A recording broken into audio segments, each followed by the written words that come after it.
Ce matin, une nouvelle aventure nous attend sur l'île de Bohol. À la porte de notre hôtel, un chauffeur souriant de Bohol Nature Tour nous attend, accompagné de nos deux guides, Aïda et May. Leur sourire et leur énergie donnent immédiatement le ton. La journée sera placée sous le signe de la nature, de la culture et de la découverte. Bohol Nature Tour, ou BNT, est une agence spécialisée dans l'organisation de voyages personnalisés et d'excursions privées aux Philippines, et plus particulièrement à Bohol. Elle propose des expériences authentiques, éco-responsables et sur mesure, conçues pour découvrir la région comme un local, à travers une approche durable, respectueuse de la nature et des communautés. L'agence conçoit des itinéraires exclusifs, adaptés aux envies de chacun, pour des séjours sans stress, axés sur la découverte immersive de la nature et de la culture locale. Le programme du jour s'annonce riche. L'église historique de Baclayon, le sanctuaire des tarsiers philippins de Sikatuna, la cascade de Camugao de Balilian, la paisible rivière Loboc, la célèbre Man-Made Forest, un déjeuner chez l'habitant à Bilar, et enfin, les mythiques Chocolate Hills. Nous aurions adoré prolonger l'expérience sur 2 journées complètes avec BNT, mais notre départ pour Siargao est prévu dès ce soir. Si vous avez le temps, on vous recommande vivement de prévoir au moins 2 jours pour explorer Bohol à leur côté, une expérience authentique, enrichissante et inoubliable.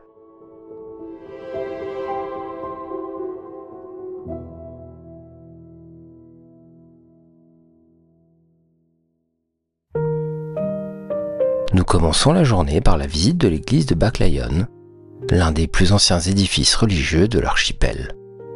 C'était une étape que nous tenions absolument à faire pour découvrir un lieu chargé d'histoire et profondément ancré dans la culture philippine.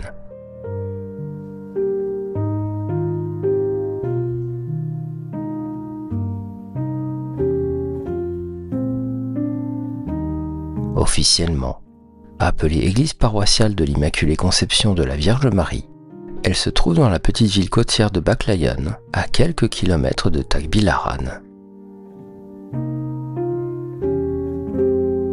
Construite en 1727 sur les ruines d'une première chapelle en bois, érigée en 1596 par les Jésuites, c'est la plus ancienne église en pierre de corail de l'île.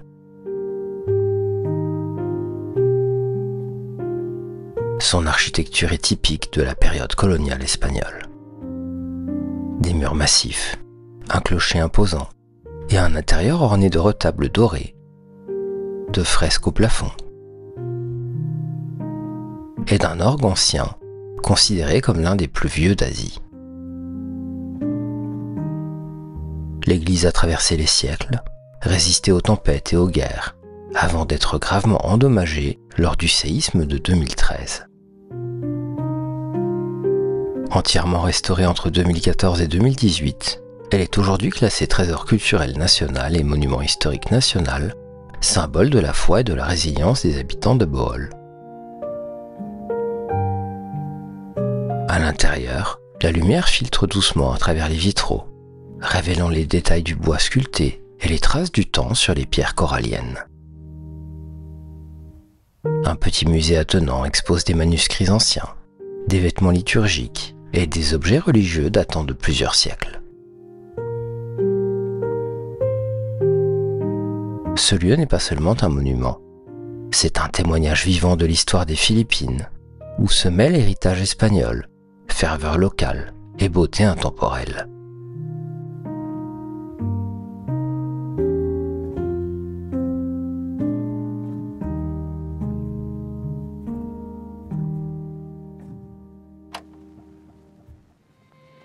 Nous poursuivons ensuite vers le sanctuaire des tarsiers philippins, niché entre les municipalités de Corella et Sikatuna, au cœur d'une forêt tropicale dense. Ce site protégé, d'environ 150 hectares, est entièrement dédié à la préservation du tarsier philippin, l'un des plus petits primates au monde. le sanctuaire est géré par la Philippine Tarsier Foundation, une organisation à but non lucratif soutenue par le gouvernement. Ici, pas de cage ni de mise en scène touristique. Tout est pensé pour le respect et la protection de ces créatures fragiles menacées par la déforestation et le braconnage. La visite commence par un court briefing éducatif sur le mode de vie du tarsier et les efforts de conservation mis en place. Nous pénétrons ensuite dans la forêt par un sentier ombragé, guidé par un membre de la Fondation, qui veille à ce que les visiteurs respectent les règles strictes d'observation. C'est essentiel pour protéger les tarsiers, extrêmement sensibles au bruit, à la lumière et au stress. Le silence est total. Notre guide nous montre alors du doigt un minuscule tarsier, blotti sur une branche, entre deux feuillages, immobile, presque invisible, les yeux grands ouverts. Les photos sont permises, mais sans flash. La lumière ou le bruit suffisent à les stresser. Ce lieu est un modèle d'écotourisme responsable, où l'on vient avant tout observer sans déranger, dans le respect total de la nature. À la sortie, un petit centre d'interprétation présente des panneaux informatifs, des cartes et des objets liés au travail de la Fondation. C'est ici, par pur hasard, que nous avons eu la chance de croiser Carlito Lito Pizarras, surnommé le Tarsieman. Un moment privilégié, totalement imprévu, durant lequel il a accepté de répondre à quelques questions sur son incroyable parcours. I'm Carlito Pizarras. They call me as the Tarsierman. I'm working here with field manager. Depuis la fin des années 1990, cet homme consacre sa vie à la protection des tarsiers et supervise le sanctuaire sur le terrain. When I was 12 years old, I started taking care with the tarsier, and until now. Il nous raconte comment tout a commencé et comment la Fondation a vu le jour. The tarsier is already, the genus is already named on my name. I'm Tarsius Carlitos serecta. Yes, it's already approved in 2010 by the International Journal of Primatologists. I started all of this in the sanctuary in 1996. The tarsier is only less than 10, and now we have already 200. Son engagement exemplaire et sa connaissance intime de ces primates en ont fait une figure emblématique de la conservation aux Philippines, un homme passionné, humble et profondément attaché à la nature qu'il défend depuis plus de 25 ans.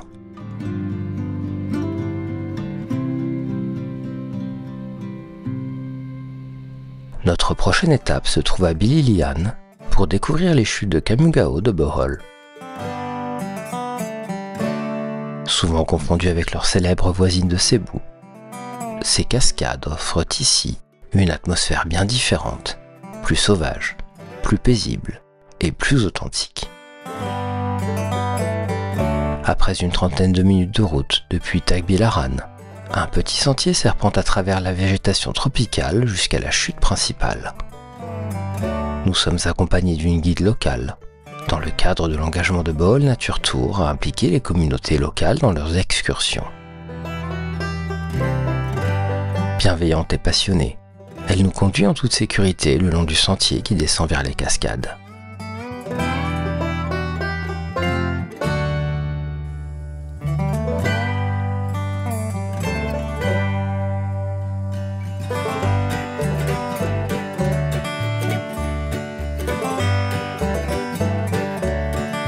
En chemin, notre guide attire notre attention sur une grande araignée dorée, immobile au centre de sa toile. Une Nephila pilipes, aussi appelée araignée à toile dorée. Impressionnante par sa taille, avec ses longues pattes rayées et ses marques jaunes, c'est l'une des plus grandes araignées d'Asie. Malgré son apparence intimidante, elle est totalement inoffensive pour l'être humain. Sa toile dorée scintille sous le soleil, une véritable œuvre d'art naturelle conçu pour capturer les insectes volants. Un rappel fascinant de la richesse et des surprises de l'écosystème tropical de Bohol. Les chutes de Camugao s'étendent sur plusieurs niveaux en terrasse, formant des bassins naturels d'un bleu turquoise profond, alimentés par les rivières et les sources de la forêt environnante. L'eau, fraîche et limpide, invite à la baignade ou simplement à la contemplation.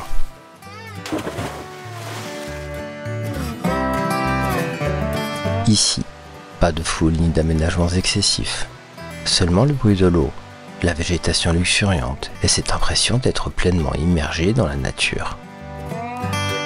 Une parenthèse rafraîchissante au cœur de l'île, un lieu idéal pour ralentir, respirer et savourer la tranquillité du lieu.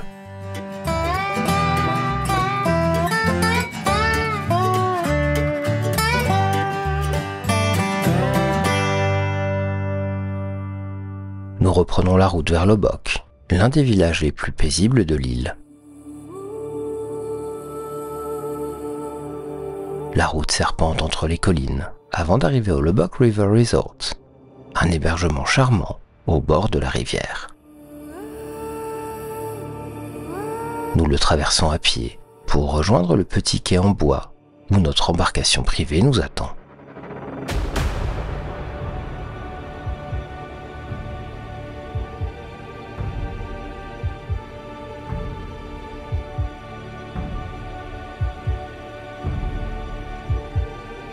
Plutôt que d'embarquer sur l'un des grands bateaux-restaurants qui sillonnent la rivière, nous avons choisi une balade plus intime pour profiter pleinement du calme et de la beauté du lieu.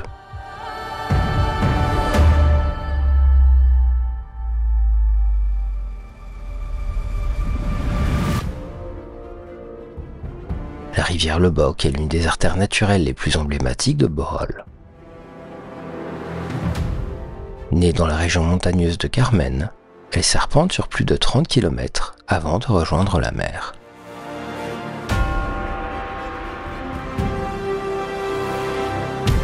Ses eaux d'un vert profond, bordées de cocotiers, de mangroves et de maisons traditionnelles, offrent un spectacle apaisant et presque hypnotique.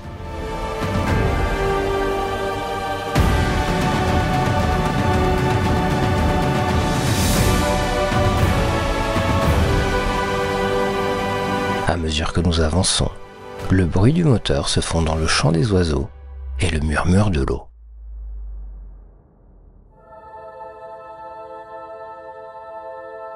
Par moments, nous croisons ces grands bateaux-restaurants où les visiteurs dégustent un buffet philippin au son de la musique live. Une ambiance festive et chaleureuse, bien différente de notre traversée paisible.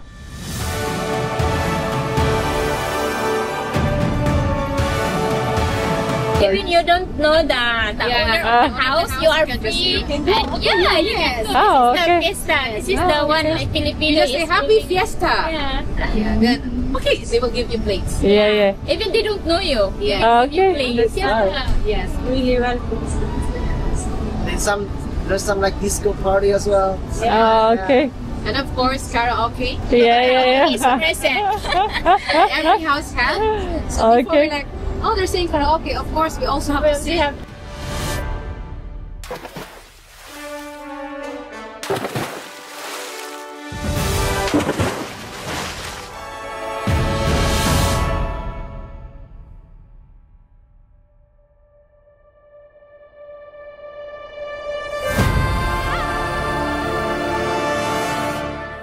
Cette navigation en petit comité nous révèle une autre facette de la rivière Loboc, plus silencieuse, plus contemplative, presque méditative. Un moment suspendu où l'on se laisse simplement porter par le courant, enveloppé par la nature et la douceur de la lumière tropicale.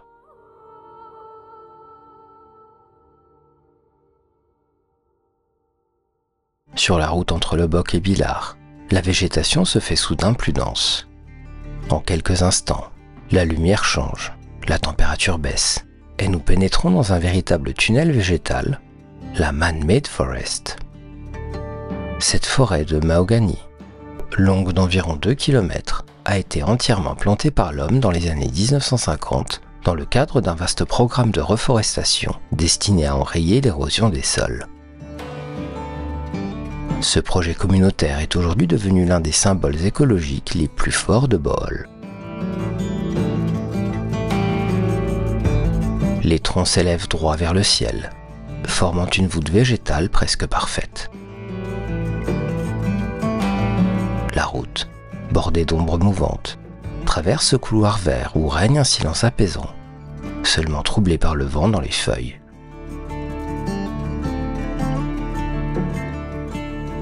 Nous faisons une courte halte, le temps de profiter de la fraîcheur et de capturer quelques images. Un lieu simple, sans artifice, mais d'une beauté saisissante. Une respiration naturelle avant de reprendre la route vers Bilar.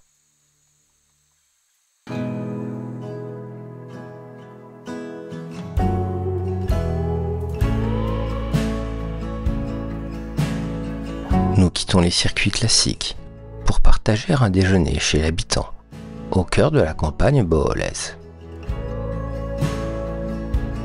Nous quittons la route principale et marchons quelques minutes à travers les rizières et la forêt tropicale jusqu'à une petite maison en bambou isolée au milieu de la verdure.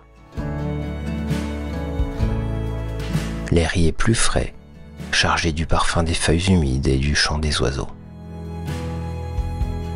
L'accueil est simple, chaleureux, sincère.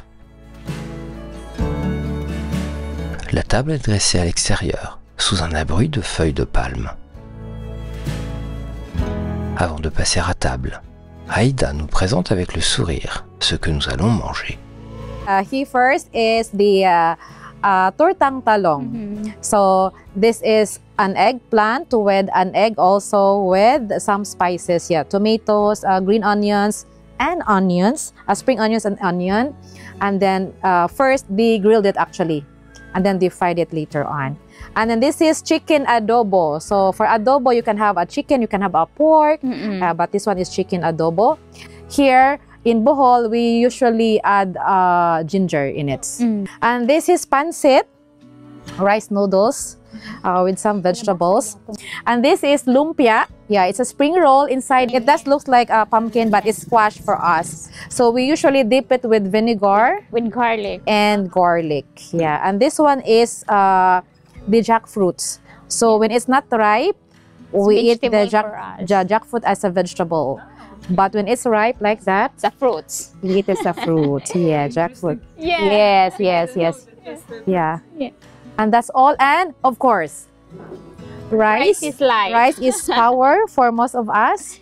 Yeah, so rice is life. So a meal is not a meal for Filipinos without the rice. And later we have the dessert, the banana in the lumpia wrapper. Yeah, okay. Also. We usually attack Yeah. the Yeah. food. Yes, Yeah. attack. Let's have time. Bon Bon appétit. appétit. Bon appétit.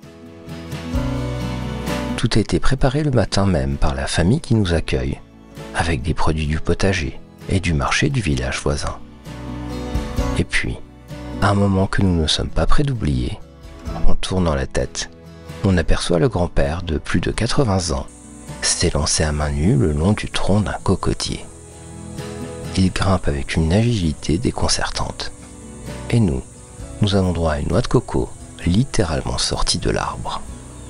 Un geste d'une simplicité désarmante, mais qui résume à lui seul l'esprit de Bohol, la vitalité, la générosité et ce lien instinctif avec la nature. Sous les cocotiers, autour de cette table improvisée, le temps semble suspendu. Un déjeuner inoubliable, à la fois humble et profondément humain. Un moment de partage sincère, marqué par leur gentillesse et leur accueil incroyable. Avant de dire au revoir à cette charmante famille, nous avons pris quelques photos ensemble pour qu'ils gardent un souvenir de ce moment partagé. Leur sourire en disait long, une joie sincère et une chaleur humaine qui reflétaient parfaitement l'esprit de Bohol. Après cette rencontre touchante, cap sur les Chocolate Hills, où Mae avait prévu de nous emmener dans un endroit plus isolé, loin des zones touristiques. Malheureusement, le temps nous a manqué et nous n'avons pas pu faire l'ascension. Nous nous sommes finalement arrêtés à un point de vue tout proche, offrant un panorama spectaculaire sur ces collines emblématiques. Une manière paisible et poétique de conclure cette journée inoubliable. Heureusement, à notre arrivée, la pluie cesse soudainement, comme si elle nous offrait un dernier répit. Le ciel reste chargé, les nuages glissent lentement sur l'horizon. Mais les Chocolate Hills se dévoilent enfin, baignés d'une lumière douce et diffuse. Nous sortons le drone, juste quelques instants, pour capturer ce paysage mythique. Des centaines de collines parfaitement alignées, s'étendant à perte de vue, comme une mer de formes arrondies, recouvertes de vert. Le contraste entre la brume, la lumière et les reliefs crée une atmosphère presque irréelle. Peu après, la pluie reprend, comme pour refermer la parenthèse.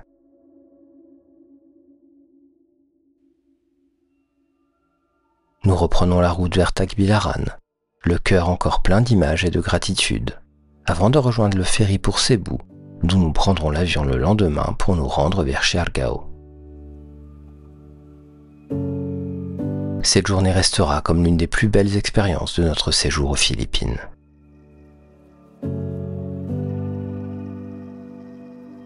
Bohol nous a profondément marqués par la diversité de ses paysages, la gentillesse de ses habitants et cette atmosphère paisible qui se dégage partout, entre rivières, forêts et collines. En quelques heures, nous avons traversé 4 siècles d'histoire dans une église de corail, observé en silence des créatures minuscules que le monde oublie, navigué sur une rivière qui chante, marché sous un tunnel de mahogany planté par des hommes pour réparer la terre, et partagé un repas chez une famille qui nous a offert, sans calcul, sa générosité. Ce qui restera, ce n'est pas une liste de lieux visités, c'est l'image d'un grand-père de plus de 80 ans, grimpant à main nue le long d'un cocotier, avec cette aisance naturelle qu'on n'oublie pas. Elle résume Bohol en un geste, la vitalité, la simplicité et ce lien profond avec la nature. Grâce à Bohol Nature Tour, nous avons vécu une découverte à la fois authentique, fluide et riche en rencontres. Aïda et Mae ont été des guides formidables, passionnés, attentionnés et dotés d'une connaissance impressionnante de la culture, de la nature et de l'histoire de leur île. Si vous prévoyez de venir à Bohol, nous ne pouvons que vous recommander de vivre l'expérience avec BNT. Et si vous avez la chance de rester plus longtemps, prévoyez 2 journées avec eux. Leurs circuits complets et variés permettent de découvrir l'île bien au-delà de ses incontournables.